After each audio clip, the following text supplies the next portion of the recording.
Hi mga kainahan! So ito, gumagawa ko ng house frame kasi ito yung project nila Mikey.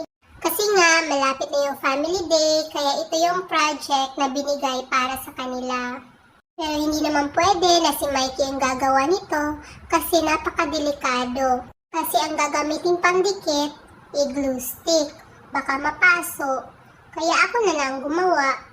Alam niyo mga kainahan, sa gaya kong housewife at hands-on kay Mikey, nai-enjoy na rin ako sa tuwing meron silang projects, tapos sinutulungan ko siyang mag-assignment. Parang stress reliever na rin siya sa akin. Kasi every after class ni Mikey, meron binibigay yung teacher nila na assignments.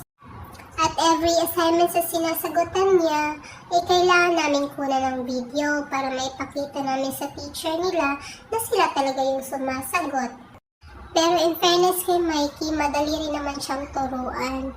Madali siyang nakakaintindi at madali rin siya nakakasagot. Aminin natin, sa tuwing may projects yung mga anak natin, mas na-enjoy tayo na tayo ang gumagawa. Ang dami ko nang chine-checka sa inyo mga kainahan. So ito na nga, malapit na ako matapos. Idinikit ko na rin si Jollibee sa picture frame na ginagawa ko. Kasi alam ko pag makikita to ng anak ko, magiging masaya siya kasi favorite niya si Jollibee. Ewan ko ba kung anong meron dyan kay Jollibee. Ang alam ko, hindi lang yung anak ko ang may gusto sa kanya.